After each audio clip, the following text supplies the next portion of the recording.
Ladies and gentlemen of Ballet International, I'm so pleased today to have a very special guest. She is one of the greatest artists working in United States. She is working and living now in Seattle. And I will prefer that she introduce herself slowly, and then the conversation will grow up and developing, as usual, a beautiful interview. And the name of our guest, of our prestigious guest, is Mary Price Boday. She is an important figure of the American ballet. And she has been working so much for a young generation, and she gave herself all her passion and all her love to the world of ballet. Mrs. Mary Price Boday, good morning for you, good evening for me. Good evening for you. And thank you for your wonderful introduction and for inviting me. You are mostly welcome. Could you kindly introduce yourself, what you are now, and then we will start what you have been doing. Okay. So last month, November, was Native American Month in the United States. The Native Americans were here over 10,000 years ago, all through this land, long before it became the United States. So I'm going to introduce myself first a little bit in Cherokee, that I'm a Cherokee citizen of the Cherokee Nation in Tahlequah, Oklahoma, and then I will translate it. Yes. Theo Nagad, Dawadoa Mary, Chinela, Seattle, Washington, Ale Digega E, Norman, Oklahoma. I said in Cherokee, hello, everyone. CO is short for OCO, and Nigad is also short for Nigada, which means everyone. So everyone, I'm saying hello to everyone.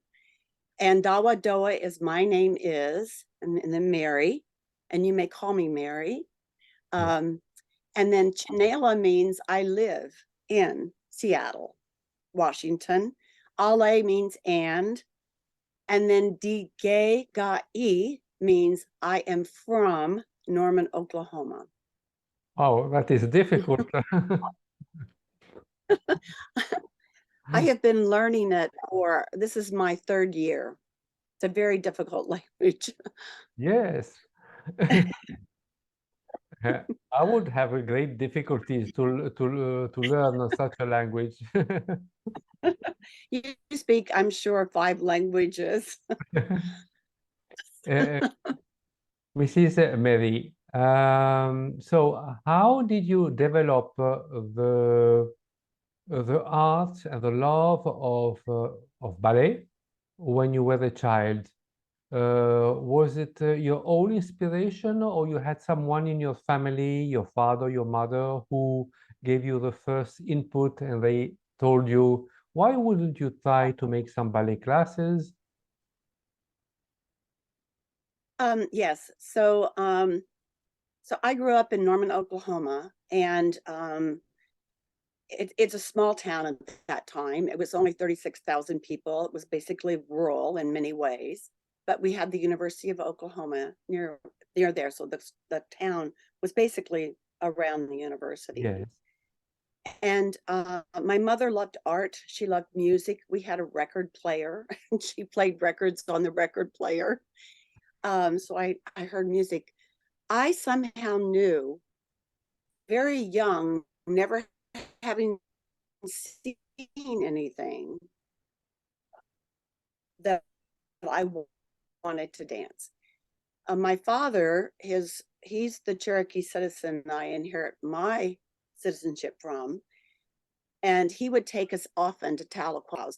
Cherokees don't have powwows, they have stomp dances, and they're in the dark and they're quiet.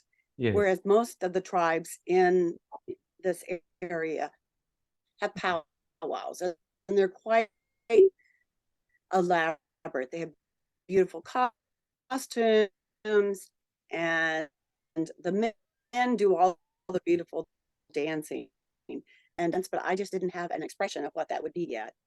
And then in 1955, we had purchased a television set, Yes. and I was now 10 years old. And the Mickey Mouse Club did their first beginnings, and they had Mouseketeers. And this took place in Los Angeles, but it was televised across the United States. Yes. And the Mouseketeers were young. Some were 6 years old. I think the oldest was like 14. And they were classical dancers, and they were also tap dancers. And they were very versatile children. They could sing. And I saw that, and I was like, oh, that ballet, that's it. That's what I want to do. And I was saying to my mother, I want ballet. I want ballet. But we didn't have any ballet at that time in Norman, Oklahoma. So it wasn't possible. Yes. And then in 1957, the Ballet Roos toured through Norman, Oklahoma, and did a performance at what's called the Homburg Hall back then. And Maria Tallchief was doing the White Swan Pas de Deux. I so remember her doing the Bach Masserays. And I was so mesmerized. I had my mother buy the record of Swan Lake so I could listen to it over and over and over. So I was totally inspired by Maria Tallchief and the Ballet Roos. But in 1957, I got very, very sick. I was coming down with what's called rheumatic fever. And the cure at that time was to take a penicillin shot every day for, I think, 2 solid weeks. But I didn't get well. And I stayed sick for around 9 months. So now we're into the spring of 1958. And they gave me a tonsillectomy and the adenoids, a typical surgery. Yes. But a few days later, I bled to death. Ooh. So I died. And my mother was racing me to the hospital in our station wagon, got me there, and they had to resuscitate me by, pounding on my chest to bring me back. And then I needed blood immediately. But of course, I have rare blood. I have A negative blood. So it was, they didn't have enough blood. And so they were calling donors. I was very, very sick. And coming out of that, the doctor said, because it was believed in those days, this is the 50s, that no physical exercise because I was so weak, be careful. So I waited the 5 years. And in those 5 years, before that, I was already studying piano. I had studied piano for more than 10 years. And I studied voice, and I was in the University of Oklahoma choir, even as a kid. And then I was also in our church choir with St. John's Episcopal Church. And so then in 1963, now I'm 18 years of age. I'm a girl. I'm a female. This is rare. This is really rare. Yes.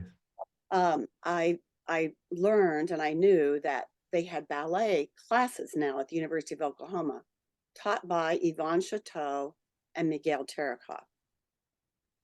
Yvonne Chateau is Native American, and she is one of the 5 recognized Native American ballerinas. There are 5 of them. And she and her husband, Miguel, settled in Oklahoma City. They were on layoff with Ballet Roos. You are referring about the 5 moons? Yes, I am. And I will talk about that, if I may, in a little bit. Yes, yes. Very good. Yes. And so they were there, but they were on kind of like a leave. There was no work at the time. And so for 2 years, they gave ballet classes at the university, and I took with both of them.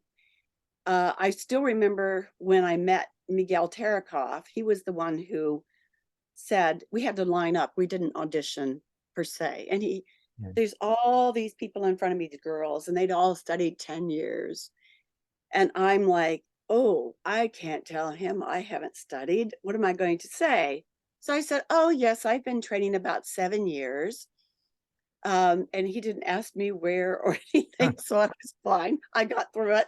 And they only offered intermediate and advanced. That's the only two classes. And so I was in the intermediate, which was perfect for me, but I didn't know they were already doing, of course, pirouettes and, PK turns and you name it. And it was they knew the vocabulary. I'm like, oh gosh, trying to pick it.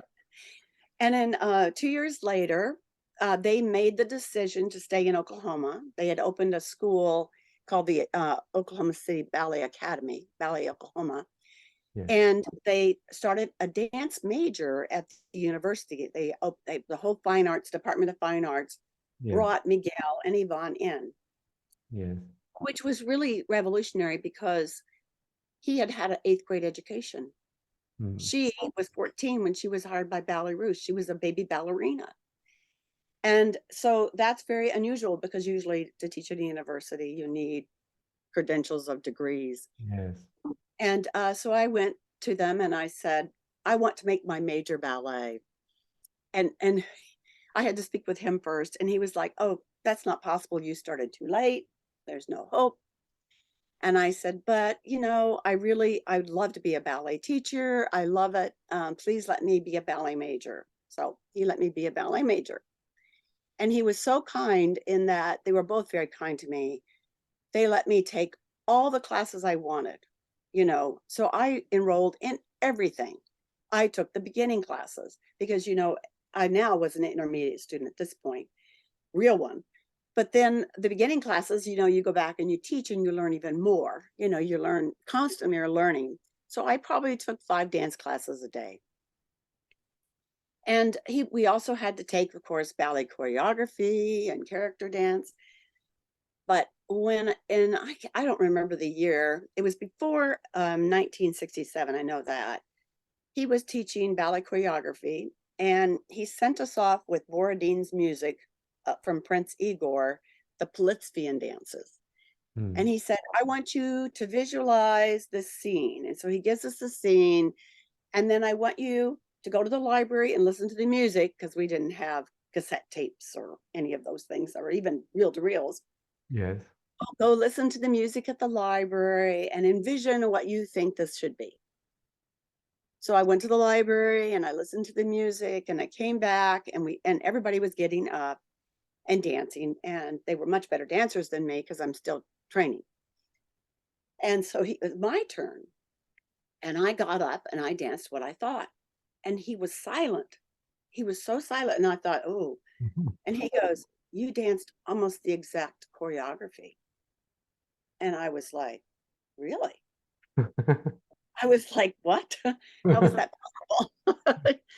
So he had a different feeling about me, like, this is very interesting.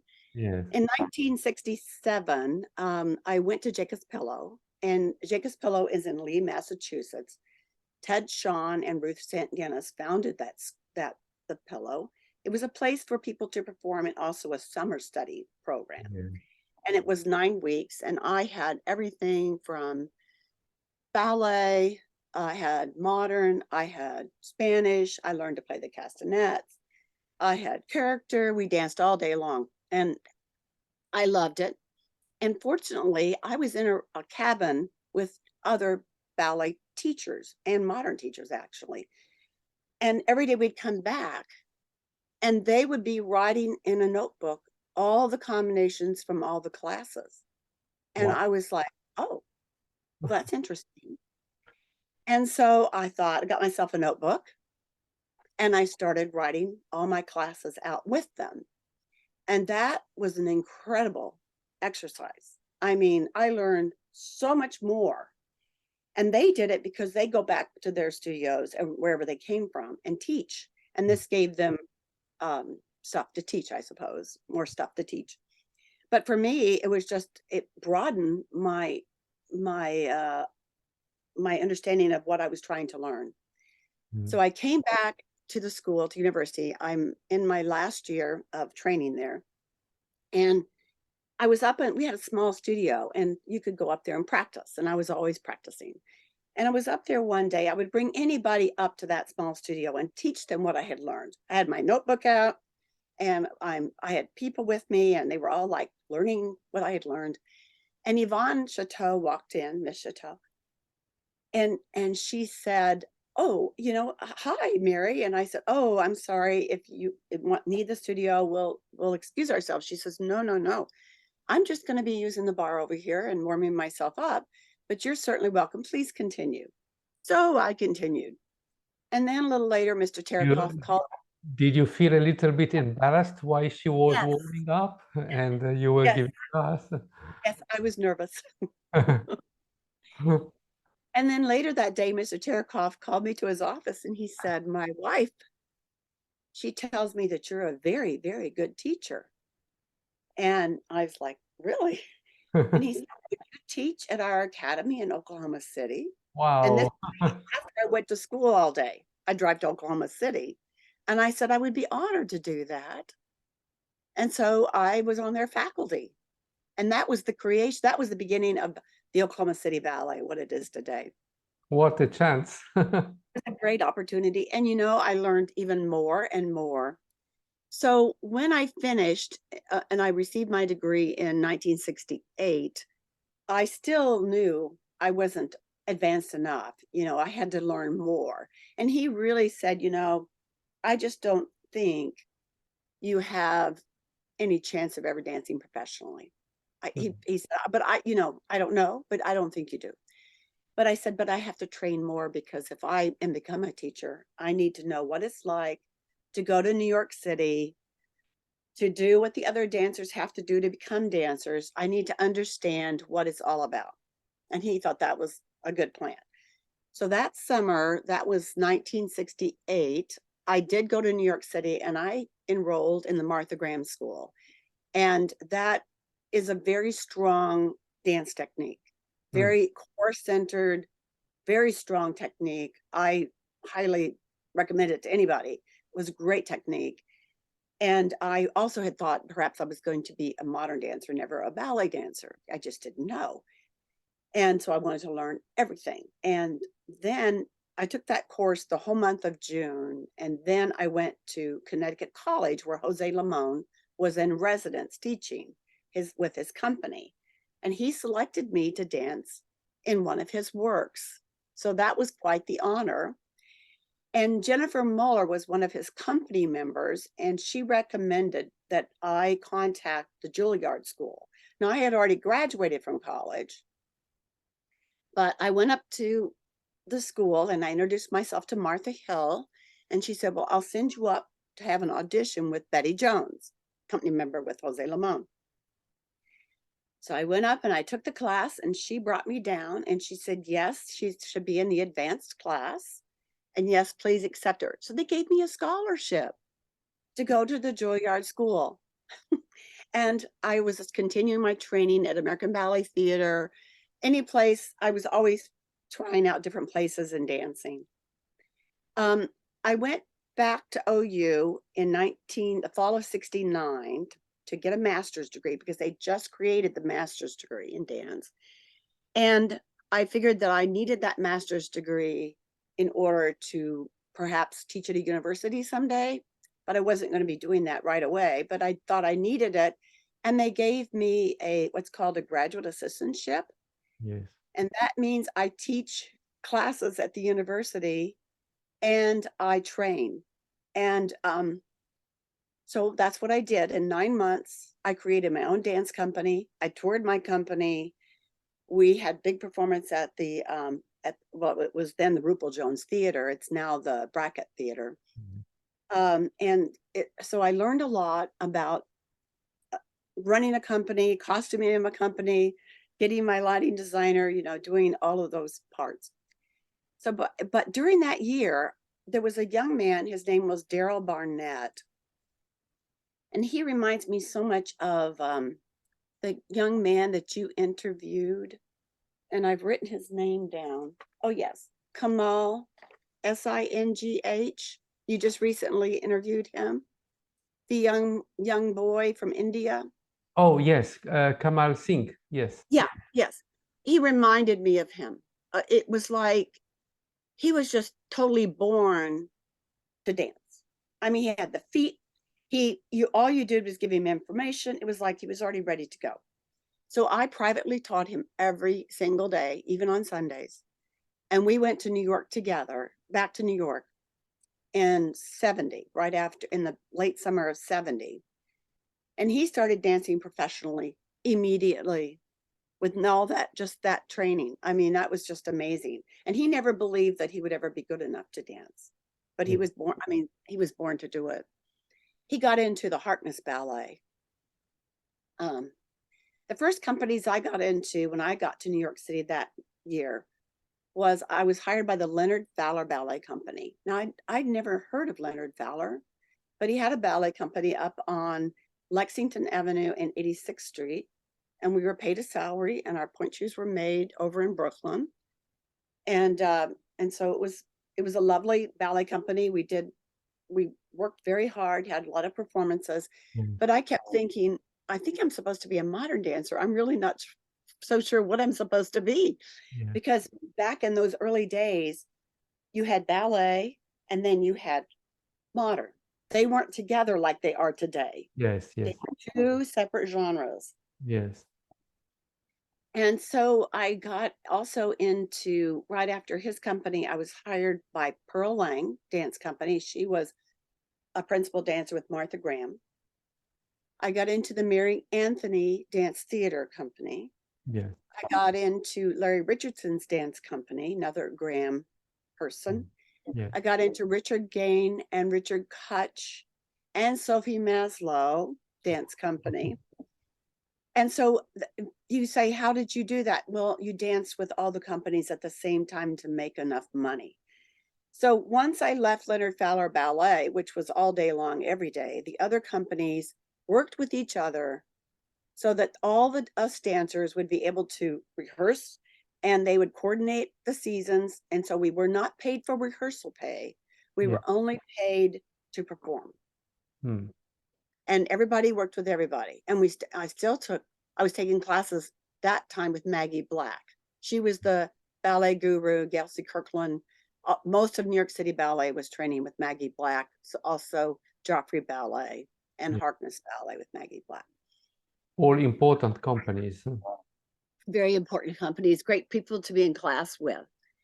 And then in 1972, David Howard and Maria Vey, who were the school directors at Harkness Ballet, hired me to teach and to choreograph on the second Harkness Ballet Company. Oh. And this was such an incredible situation. They knew I'd trained Daryl, and they were so impressed. And they said, David comes to me and he said, you know, Gelsey, she would come and take class with David Howard, and I'd be in the class. And he said, Gelsey is wanting privates with me. And I would really like you to be in the privates with her.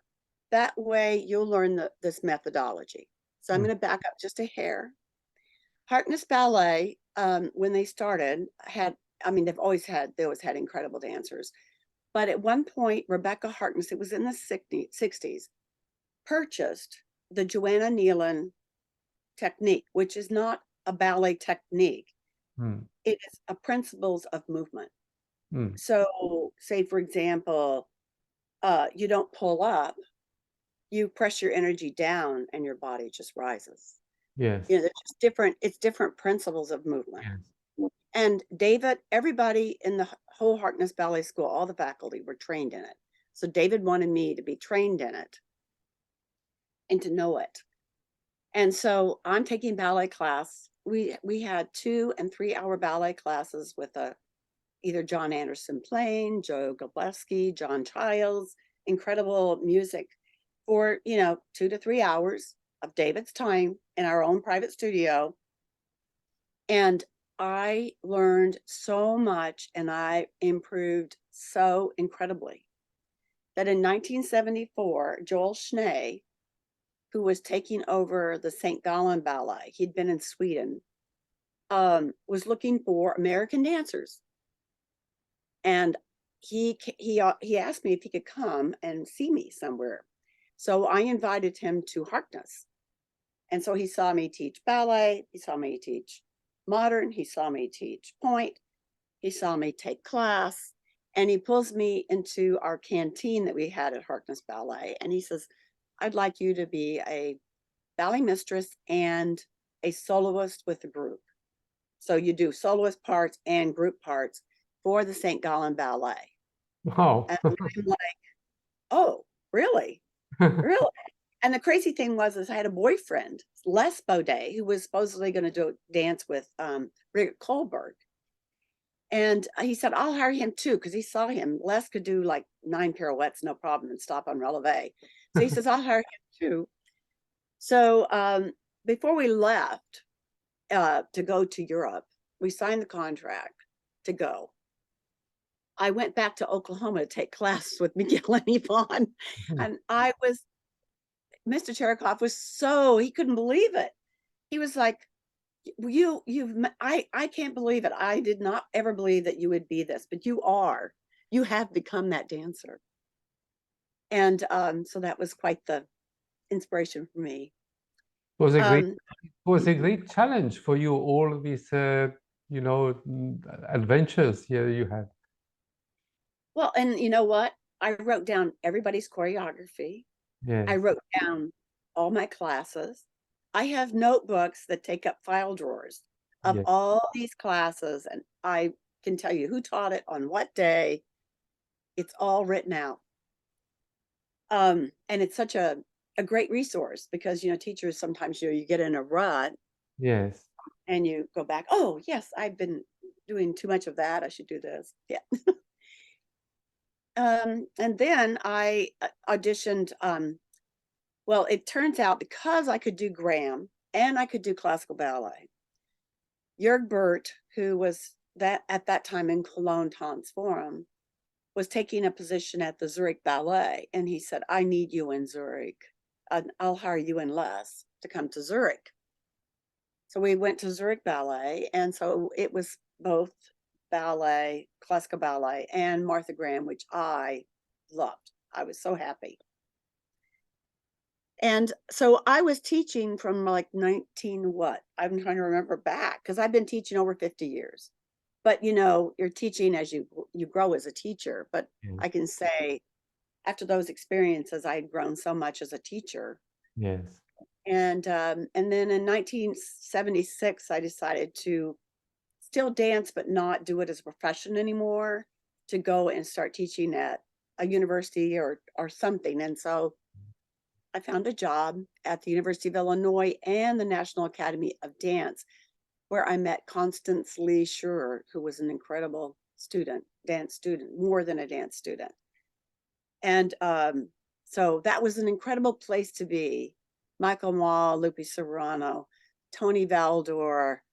It was just the most wonderful place on earth, right in the middle of the Midwest. It was like Norman, Oklahoma, a special jewel of a school that I got the honor to be teaching there. Unfortunately, I have never been in United States, so you can come and be my guest at our house in Seattle. Let me know when. I would love to. I mean, you are talking for me. It's like a new planet. It's a total new world for me. And I mean, I can continue with the rest of it. My whole career of being artistic director and all the places I've taught. I can also tell you a little bit about the 5 ballerinas. I'll let you ask me some questions, and I'm kind of talking nonstop. I'm sorry. No problem at all. It's very interesting. It's very interesting. And I think that the people of Ballet International are gearing to hear more and more and more about your story, because it's really something wonderful, exceptional.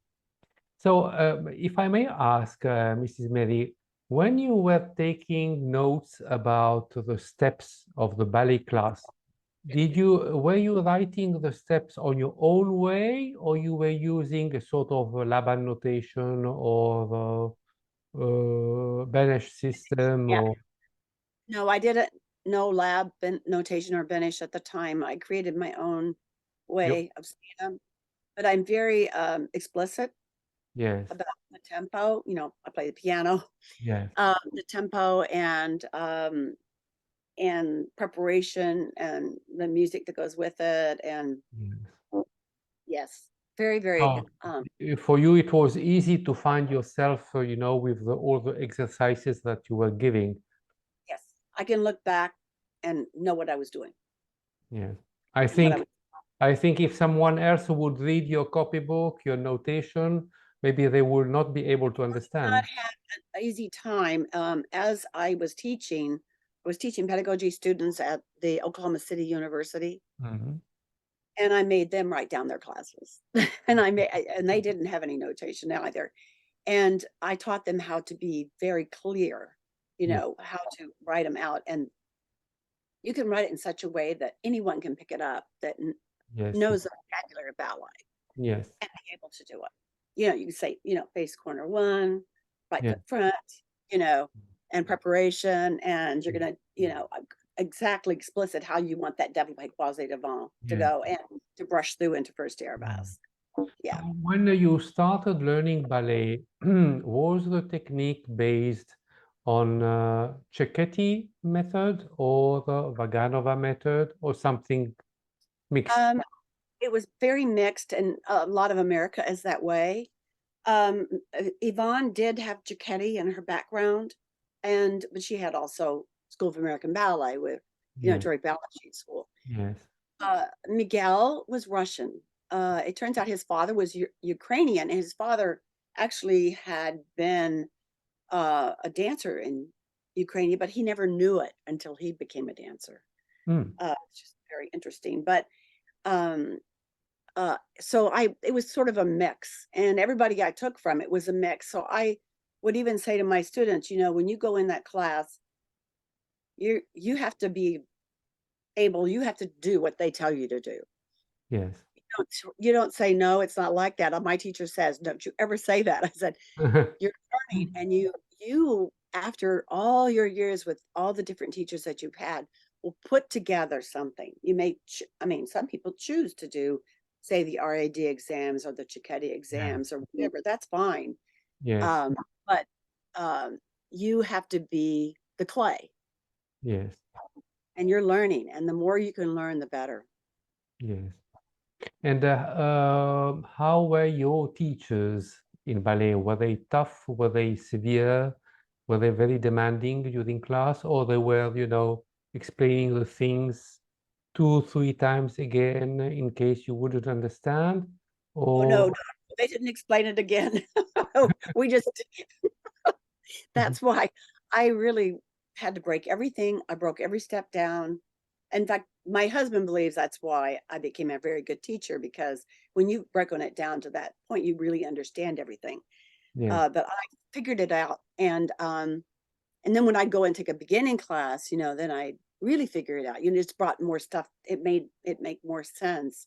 yes, But no, it was taught as if you already knew how to do it. yes, yes. And how did you feel when you first went on stage for the first time? What was your feeling? Did you feel I alien or did you feel you got used to it straight away?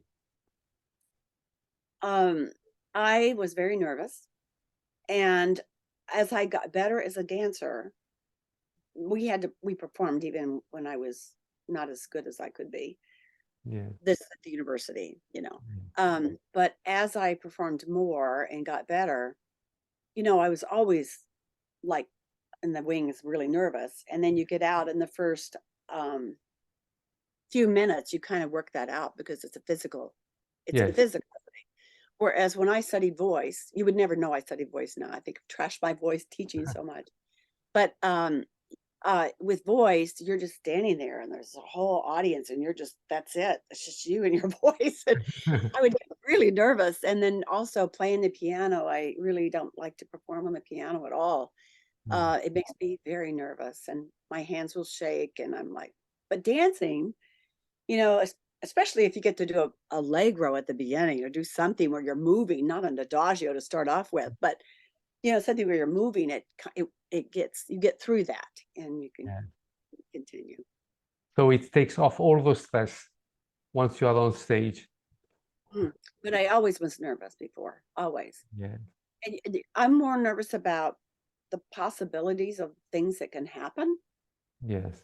Like the lift didn't work or something. What can you have to be so on it to cover and to make whatever goes on happen. And that's where I was anxious, I think, the most. Yes, because sometimes on stage also the most unexpected things may happen, in a ballet company or in an ensemble, and with the costumes or with the music or with the light, and there are always surprises. So you have to be mentally ready to face all these problems at once Yes, very quickly. You have just a bunch of seconds to understand what is going on. yes, yes. And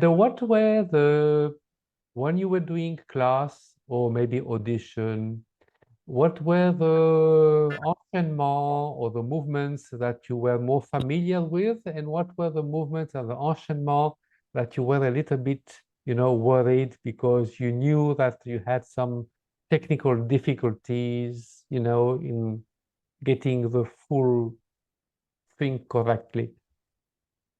I think I'll start with Boite turns. Boite Okay. turns.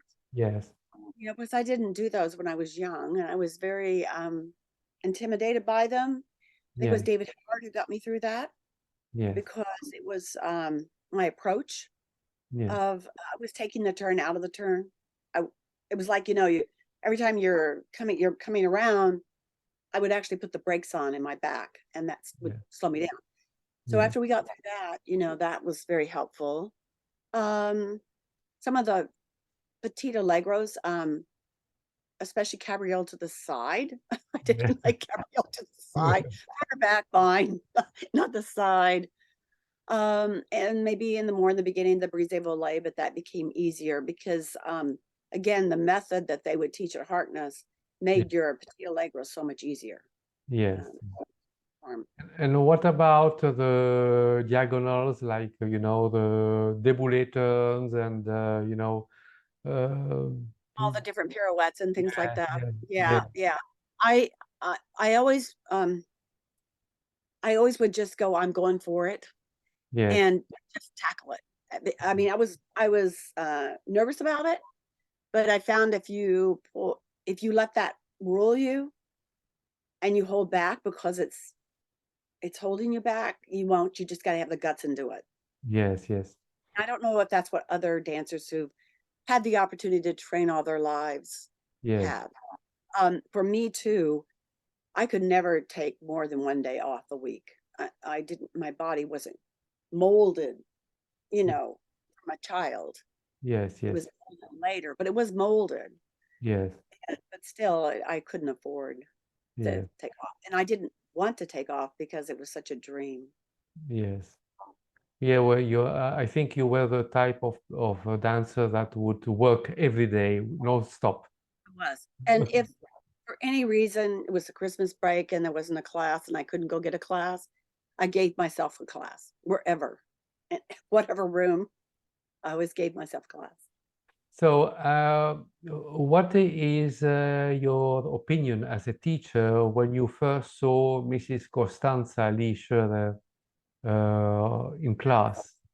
Oh, she was so beautiful already. She had been so well trained, and it was wonderful that she came to the National Academy. She was an exceptional dancer. She stood out. They had a few that were just exceptional, and she was one of them. And it's such a gift to me now that after all these years, that she and I are still in touch. I'm in touch with many of my students, and Facebook is fabulous for that. But it's wonderful. I mean, she and I have conversations on the phone often, and um, She's yeah, a I love her. sweetheart. She's a sweetheart, She and is.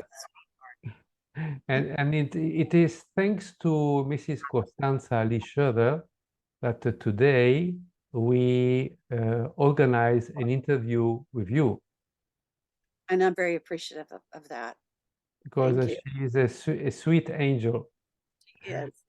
And when And she found out that I was Native American, that I was Cherokee citizen, she was like, and from Oklahoma, where the 5, recognized ballerinas are from, it was just, oh, yeah, she was so excited.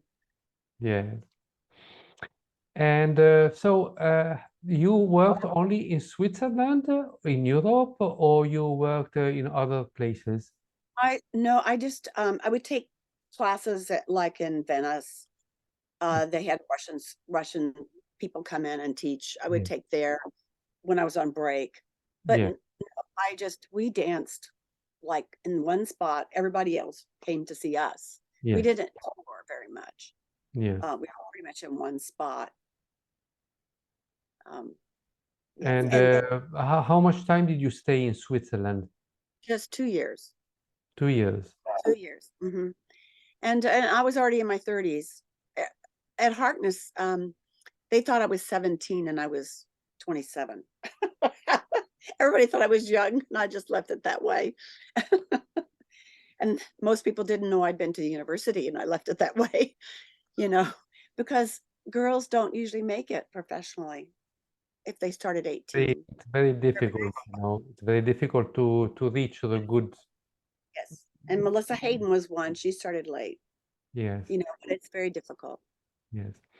So when you were as a dancer and then you started teaching, Mhm. so the challenge between the dancers and teaching, and then from teaching to become choreographer, and then from choreographer, artistic director. You see this different echelon going up, and how did you feel about those different echelon rising up for your stamina?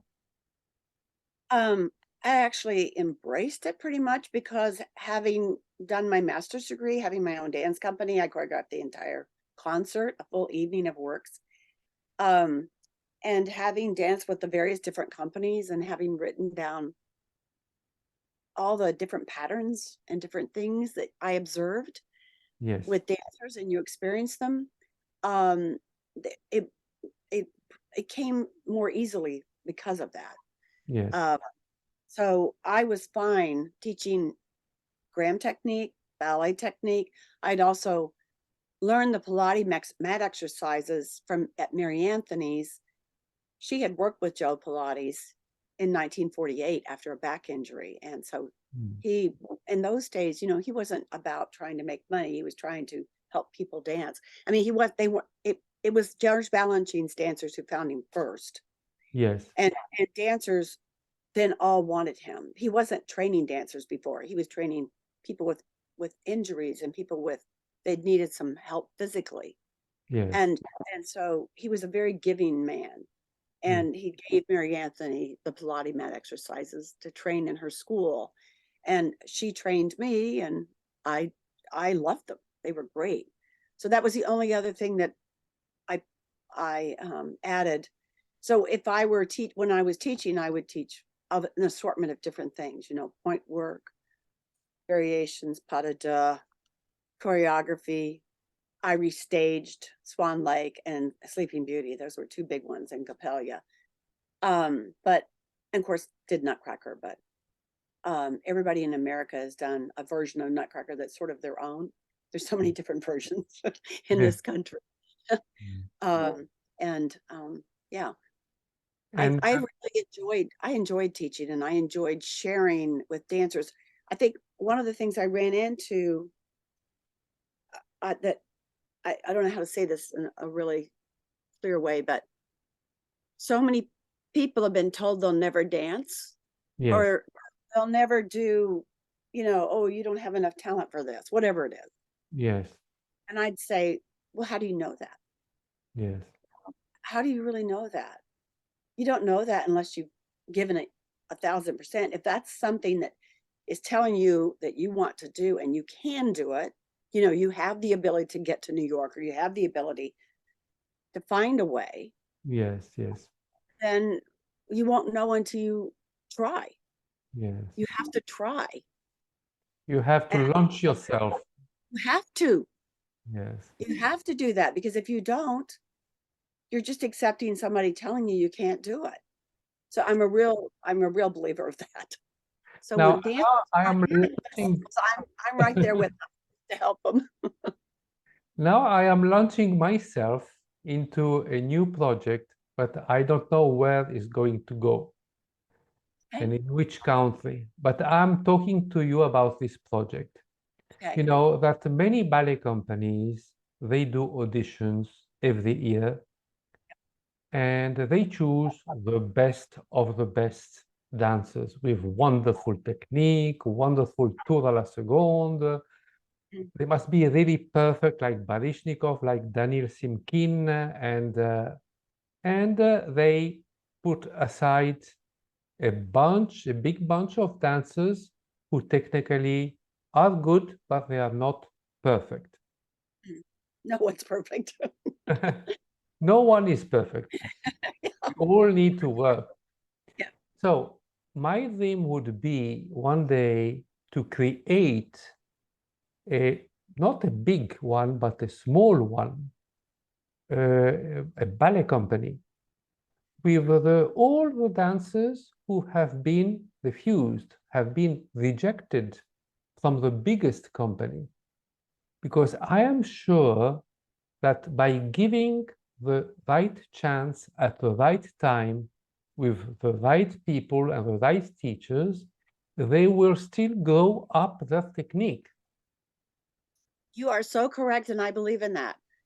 So when I created the Illinois Ballet from scratch, Yes, um, I first I had a couple of people that had worked with me and trained with me, and then I brought them in, and I had to train dancers really hard and really fast. yes, And finally, I got to a place where I could offer people to come for, believe it or not, $50 a week.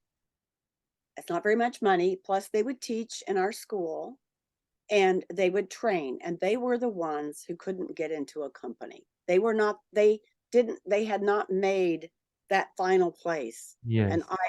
I knew I could take them, just what you're saying. And it's definitely possible. Mm. It's so possible. Your dream is definitely something that can happen. And they are so appreciative. I hope, I hope. But I Mhm. have to find the right country and the right people that understand the Yes. idea.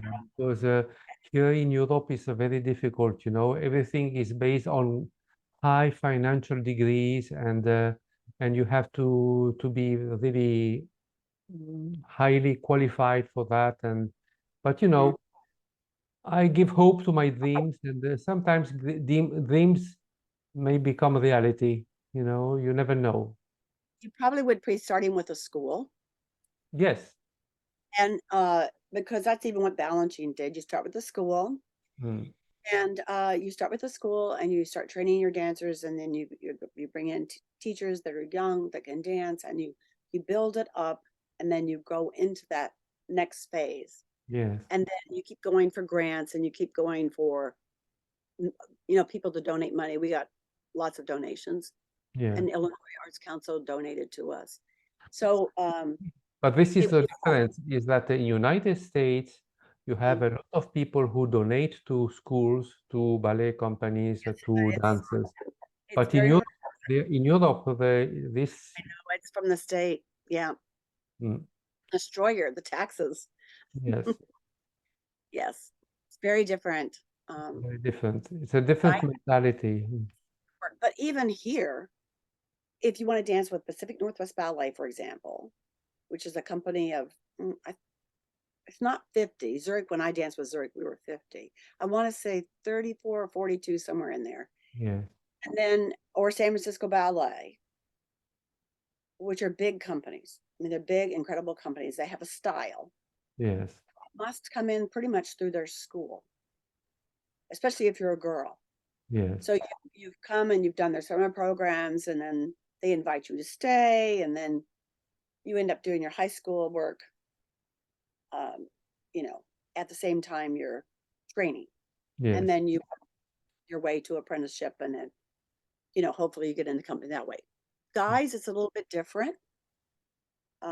There's a really wonderful soloist, principal dancer now they have at yes, Pacific Northwest Ballet named Jonathan Baptista. Yes.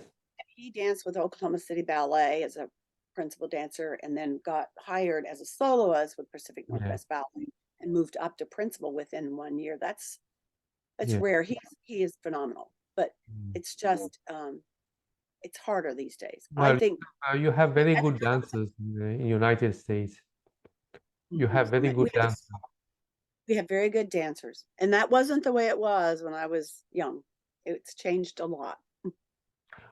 In your opinion, the ballet today in United States has evolved very much in the technique. Do you find that this evolution has brought positive things or also some little problems, some negative little points, dots, Mm. like injuries, like dancers who get more injuries in the technique during class? And because the work is much more tough today than it was before. I really don't think that if you took only ballet, Mm, that you would be physically able to do what so many of the choreographers come in and have you do. yes, So many of the dancers are training in other things, even at the gym, even at the gym, weightlifting and, they're cross training with anything they can get. They've learned modern, contemporary, even jazz, um, they there's are so many things multidisciplinary. very demanding. And most of the big, like PNB, Pacific Yeah, Northwest Ballet, they yeah, have people backstage, they have their own physical therapists and all kinds of people that help them, and then we have the University of Washington. They have an incredible sports medicine clinic here yeah. underneath the Husky Stadium, as a matter of fact. It's phenomenal. Yeah. Mhm. But yeah, you If, can't uh, do it with if there are some dancers from Europe or from other countries who'd like to give a chance to themselves and try to audition in United States, which mm. would be the company that you would advise them to try to get in contact with? It would depend on what age level they're at. So I say this like if they were like 16, then they could pick the big ones. They could pick the School of American Ballet or Pacific Northwest Ballet or San Francisco Ballet because they would put them in the school. They would give them a scholarship and they would have a student visa. You need a visa Yes, because otherwise, I think you could only stay here 3 months yes, unless you are hired and you get I guess it's a green card or something like that. yes, yes, Um, Oklahoma City Ballet is a fabulous company. It's right in the middle of the United States, Oklahoma, and they and Tulsa Ballet also they're both beautiful companies, gorgeous dancers, and I know Oklahoma City Ballet for a fact hired a couple before the whole Ukraine war thing happened, yes, but they hired from Russia, Ukraine, they hired from Japan. They were getting a lot of dancers, and they had a lawyer who was able to work out yes, the working so they could stay. yes, So I would probably target if they're like already 20, yes. 22, somewhere in there. I would target those kind of companies. There's lots of them in the United States across. Yeah.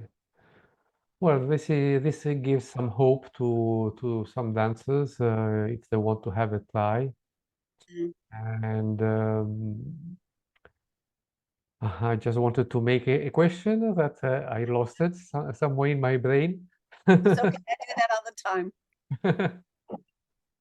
So, as artistic director, Yes. what do you think if it would be given a chance to you to create your own ballet company, but a big one, an important one in Oklahoma? What was What the would be your innovation? I mean, would you always keep the same standard ballet, the classical ballet, or you would bring some new ballet, new choreographies, new teachers, new choreographers? with good dancers. I mean, just to give the chance to evolve and in getting in a stronger way. I would, of course, pick a place that wasn't already had a big, like Oklahoma City or Tulsa. They're already a saturated market, but I would pick another town that had the right demographics Yes, for enough people to come and start the school. yes, And but if it became a big company like you're speaking about, that you yes, developed it, yes, I would definitely want outside choreographers. There's yes, a big expense with that the money has to be raised to bring them in and to pay for it. yes, uh, we did do some of that when I was with Illinois Ballet, but generally it was mostly me yes, because I was affordable. I wasn't being paid for the choreography. I was just being paid artistic director. So, but it was great experience for them, and it's needed experience that the more people they get to work with. yes. But you are prepared to face all this in case you would be, Absolutely, yes. absolutely.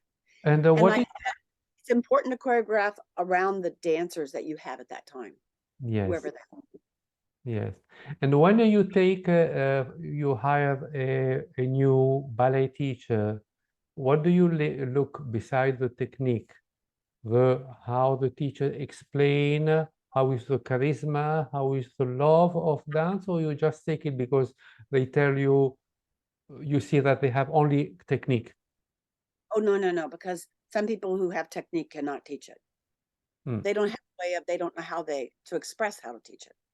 So Yes, definitely it's a person who can explain it, who has a passion for it, who loves to teach. I Definitely. agree. I agree. I agree. Very important. So, what is your opinion about the Canadian in Canada, the ballet in Canada? How is the level in Canada? Is it different from United States, or there are some similarities? I feel like Canada is more like what Europe is. Yeah, Um, the dancers are extraordinary. The yeah, training is extraordinary. Um, and but it's probably a bit of a mix with America, with the United States. yes. But the United States has kind of its own thing going on. But it's the companies are fabulous, and the people who dance with those companies, they're fabulous. Mm. And what would be your dream for the future? I mean, if I could be young again. I think this is a dream for many, many dancers.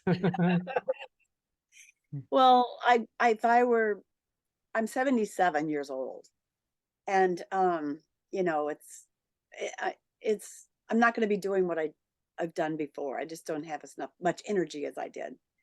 Um, but say if I took 20 years off of me and was 57 instead of 77, I would still be running a ballet company or working for a ballet company. Before I moved back out here to Seattle, I was at Oklahoma City Ballet teaching their company and their school, and I was running their youth ballet and choreographing for them. And that I loved that. I loved them, and I loved the whole experience because, but I had that connection from way back when. Yes. But yeah, that I would enjoy that again. But yeah, Well, unfortunately, we cannot put the clock arrows back on I time. know we can't. Yes, But yes, the love for dance remains still alive, even if we grow up in age. And yes, it doesn't matter. What yes. matters is what we have here and what we have It's in all our there. heart. It's still there. Yeah, it's in my head for sure. And my heart. I wanted to share with you about the five ballerinas if you would Yes, like me to. about the 5 moons. Can you explain Yes, that? I will explain that. Okay, so and I've written it down. I have notes here just so to keep my memory clear, if that's okay. So Yvonne Chateau, who is my teacher, is a Shawnee Indian. But she's on the Cherokee rolls. So she's registered as a Cherokee. She grew up in Veneta, Oklahoma. Now, Mhm. I've been to Veneta. It's a tiny town. And then I went to their graveyard, and there are a lot of chateaus buried there. She's not. She's in Oklahoma City, but and when she went to School of American Ballet, and uh, one summer she auditioned for Ballet Russe as they were touring through, and they hired her when she was 14 years of age, and so she immediately went with Ballet Russe, and she danced 14 years with them, dancing Giselle, Nutcracker, Romeo and Juliet, and so much more. And her most recognized role was the Gaieté glove, the glove seller in Gaieté Parisien. She married Miguel Tarakoff, and he was principal dancer with Ballet Russe de Monte Carlo. And then they founded the dance department at the University of Oklahoma, and then they also founded the Oklahoma City Ballet. Those are those two. We have also the other ones, well-known Maria Tallchief. Oh, yes, this is the one I know also. Yes, yes. Because Okay, so she is Osage Indian, and so is her sister Marjorie. They're both listed. And there's a book that people might want to read. It's very depressing though, and it's called Killers of the Flower Moon. And it's about the Osage Indians, because the Osage Indians were very bright in keeping the mineral rights to their land. They didn't know when they were losing their lands in Oklahoma that they had the mineral rights until they struck oil. And all of a sudden, they were very rich. So Maria and Marjorie's mother decided that they needed to leave Oklahoma to be safe. So they left Oklahoma when Maria was 8, and they went to California and trained. And there they got to join the Ballet Russe de Monte. Well, Maria did. She joined Ballet Russe de Monte Carlo, and she ended up meeting Balanchine. That's where she met George Balanchine, who was also in Ballet Russe de Monte Carlo. And they got married. But before they got married, he was already making her his prima ballerina. She's the first prima ballerina of the New York City Ballet. And she also was the first American to dance in the Paris Opera Ballet. And she's Native American on top of it. She eventually ended up in Chicago, where she had her school, and she directed the Chicago Lyric Opera Ballet and Chicago City Ballet. Marjorie is her younger sister, and the mother kind of felt that there should be a little bit of different companies so there's no rivalry or anything, because the girls were close. And she danced with the American Ballet Russe de Monte Carlo. That's where it gets complicated with Ballet Russe, because there's different ones, but they're all excellent. And then Marjorie joined the Grand Ballet du Marquis de Cuevas. I hope I said that Marquis de right. Huevas, yes. Okay, thank you. She was prima ballerina with New York's Harkness Ballet as well. She was the first Native American dancer to become première danseur étoilée at the Paris Opera Ballet. And she worked later at the Herod Conservatory in Boca Raton. It's a great dance school there. There's also, I told you about my teacher, Yvonne Chateau. And then there's Moslyn Larkin. Moslyn Larkin, I also taught at their school, and I had her as a guest artist many times in different places where I've been while she was still alive. She grew up in Miami, Oklahoma, and she is a Shawnee Peoria tribe. But her dad was a dancer from Russia, so she was a combination of Russian and Native American. She was quite beautiful. She joined the original Ballet Russe, because that's why it gets complicated, at age 15, and became a soloist and toured Europe and beyond, meeting her husband, Roman Jasinski. And after they joined Ballet Russe de Monte Carlo, so they danced with Yvonne Chateau and Miguel Tarakoff as well. And then they ended up in Tulsa, Oklahoma, founding the Tulsa Ballet, and they owned their own school. The fifth one is Rosella Hightower. Rosella Hightower It was was in child, Cannes, in France. and she's from Durwood, Oklahoma. She became a member of the Ballet Russe de Monte Carlo when she was 17, I believe. Yeah, 17. And she also danced with the original Ballet Russe, the Grand Ballet du Marquis de Cuevas, Okay. and American Ballet Theater. She was known, her featured roles were Swan Lake, Giselle, and Don Quixote. She opened her own school, which in English is a Center for Classical Dance. If you could please say it in French, the École Supérieure de École Danse. supérieure de danse à Cannes. Yeah. Yeah. And in Cannes. And she's the first American director and a Native American director of the Paris Opera Ballet. So what happened is that in 1957 and then once again in 1967, Oklahoma was celebrating their statehood.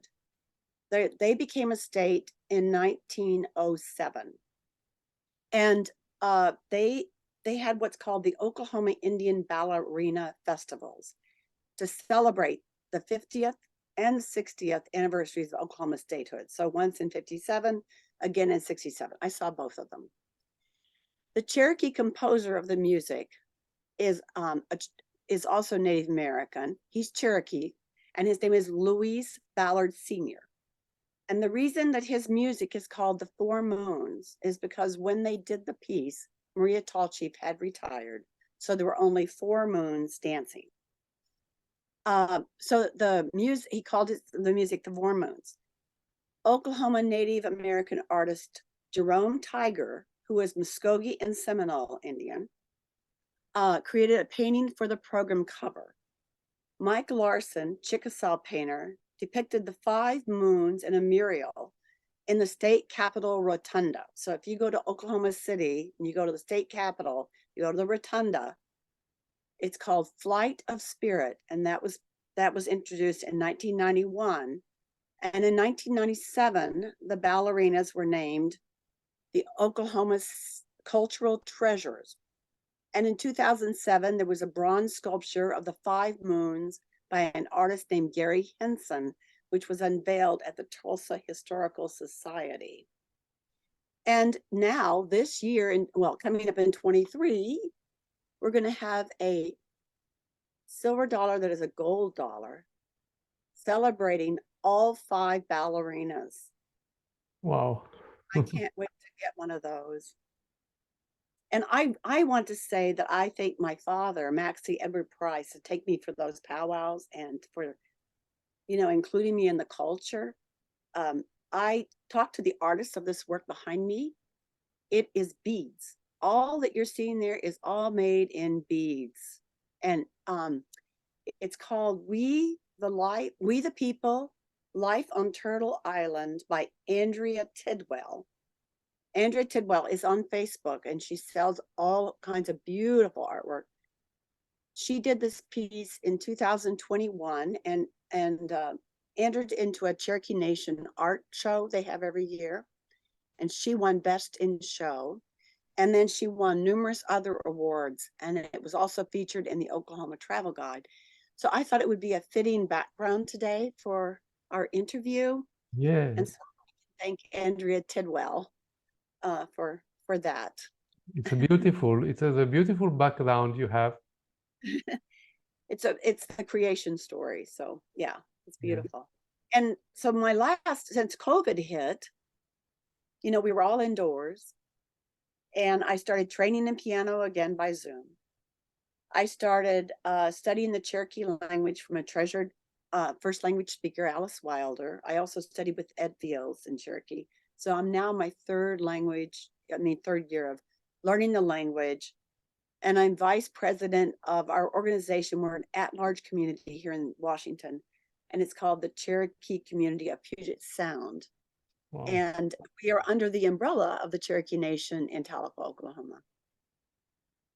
You have made the big things, Mrs. Mary. You are phenomenal. You are phenomenal. And this last summer, we went to Cherokee, North Carolina, Yeah. Trail of Tears conference, Trail of Tears Association conference, and many speakers spoke on the buildings from the Native Americans thousands of years back. They've got ways of figuring that out, of surveying the land nowadays. Yes. And we drove some of the routes of the Trail of Tears that the Cherokees and other tribes walked Yeah. to Oklahoma. Mrs. Costanza talked to me about you, but not into details. Now that you have made this beautiful interview, I can say that your story and what you have said is really explosive of beauty. Thank you. And people should never give up. No, Keep ever. keep the dream and go forward. Just keep it Yeah. there. You make it happen. To keep the dream alive always. I think Wayne Dyer said it. There, people would always say, "Well, if I see it, I'll believe it." He goes, "No, no, no. Believe it, and then you'll see it." And I like that. Believe it first, and then you'll see it. I agree. I totally agree. So, if I may ask, upon your great experience, great knowledge, know-how of dance, if what is your wish that you would like to express from your heart to the young dancers who are trying all their best to succeed and become professional dancer? As you know, to succeed is not easy because not everyone can become professional dancer, even if they are very good. But sometimes it's the ballet company who set up some rules, either for the technique or it depends of many things. So what is your wish that you would like to say to the young dancers who are following you all around the world?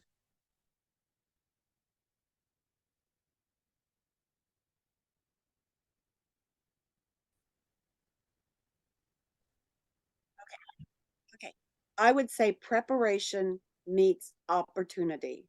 Yes, So what that means is you have to be fully prepared for when that opportunity, hopefully that opportunity presents itself, and yes, not to get discouraged. You will get discouraged. I'm not going to say you're not. And you think, why me? Why me? Why is this happening to me? I certainly have said that myself. yes, But you just keep taking the next step forward. You kind of take a step back for a second, think about it, and then, but you keep your focus of where you're going and you train, yes, keep training. And I mean, dancers today have such a great resource. You can go to YouTube and see anything you want. I yes, mean, the greatest ballets. It's just phenomenal what people can see. yes, I didn't have that opportunity. yes. And I think they can see very much and learn very much from what they can watch as well. And I also suggest that they write their classes down. I mean it. They get together with their friends and they all write them down. They'll find it very difficult to do, but they'll find they become a much better dancer because of it. Yes, yes. No, I agree. I was doing the same, when I was young. I was writing all my notation. And Awesome. when I was dancing in Italy, many dancers were looking at me and they were saying, but why are you taking notation all the time? I said, because this notation will going to help me one day if I have to teach. Absolutely. And And it also helps you to dance at that time yes, because you're more clear. Everything becomes crystal clear. yes. And I was also, writing down all the corrections that the big teachers, the important teachers were were giving to Yes. the soloists, you know, I'm because I'm so glad you said that because that really helps. yes, because at that time when I was 20, 25, 26, I didn't know how to talk to dancers. I had no idea what kind of, you know, how to explain things to dancers. So I was completely alien. So I had to learn a little bit of sentences, how to, to get used to become a teacher because I had no idea about it. Yes. And I think I admire the teachers the most who would always start with a positive if they gave you a correction or Yeah, gave anybody a correction. They yeah, would say something very positive about what you were doing and say, hey, think of doing it more this way, or, yeah, just, yes. Just to encourage a little bit in, even if you do mistakes, but they encourage you. yes, yes. That's wonderful. And what is your wish that you would like to express to the people who are in Ballet International Group, who are following you, and if there would be a way, because many people say that ballet is dying. Mm. And upon your experience, what would be the way to support the performing arts today, besides the financial side? I don't agree that ballet is dying. Maybe because I live here in this country, there wasn't very much here except for a few major cities, and now it's everywhere across the Mm, United States. And good dancing, good ballet. yes, I think it's grown. There are more dancers now than were before. yes, Only a very select few that were going to be able to do it. yes, And so I think I think there's more, and it's not dying. And I do love the classical works. yes, However, I think you have to also do other works by other choreographers. yes, And I think most companies are doing that now. yes. They don't just do classical anymore. They mix the different technique together. Yes. And you want to get as many people, in the seats as possible, Yeah, um, to it doesn't really pay for the company or pay for all the expenses of the theater, but man, it sure helps to have more people. Mrs. Mary, we have reached the end of our interview, and unfortunately, there would be still so much to talk about. And I do hope that one day, if you come to Italy to visit Italy, or if I come to Seattle, we will Yes, have the chance to talk and maybe develop new ideas, new projects. We never yes. know. We never know. So, what is your last word that you would like to say that about Uh, whatever happens in your I would like to say the way Cherokees, they don't say goodbye. They always say until we meet again. And I hope I meet everyone at Ballet International. I really enjoy all the YouTube interviews and the people that are a part of it. The Cherokee word is Dona da go ha e. So Dona da go ha e. And that means until we meet again. beautiful. It's a beautiful. So, And I Mrs. Mary, there is one last thing that I would like to say, which is very important, and I think that you will agree with me. I wish to extend my sincere thanks first to you that you have accepted to do this interview for Ballet International, because I was in the doubt that in the beginning maybe you would say no. But I was very happy and honored and privileged to have you. So I said, when you said yes, I will do the interview. I said, wow, finally I have someone important in the interview. But also is another thing that I would like to say. I wish to extend all my sincere thanks and my sincere love to Mrs. Costanza Lee Scherer for creating this opportunity to meet you. I thank her. Yes, I pray for her every day. because she is a wonderful person that she made an interview a couple Yes, of it's weeks ago, excellent. and she's a solar person. I Hmm. know that she had many health problems recently, but Yes, the love that she keeps for ballet is exceptional. it is. It is. I think, Constance. So, Mrs. Mary Price Boday. In French, we say mille merci pour avoir participé à cette interview. In Italian, we say Signora Mary Price Boday, la ringrazio tantissimo per aver partecipato a questo interview. And in German, we say Dankeschön, and in Cherokee, we say Wado. Wado. Okay, so we stay online. Now I will end up the interview for the people of Ballet International. And ladies and gentlemen of Ballet International, I wish to thank you with all my heart for watching this great star of ballet from United States, Mrs. Mary Price Boday. And I hope that many young dancers will follow this interview with great interest. So thank you for everyone for watching. Bye-bye.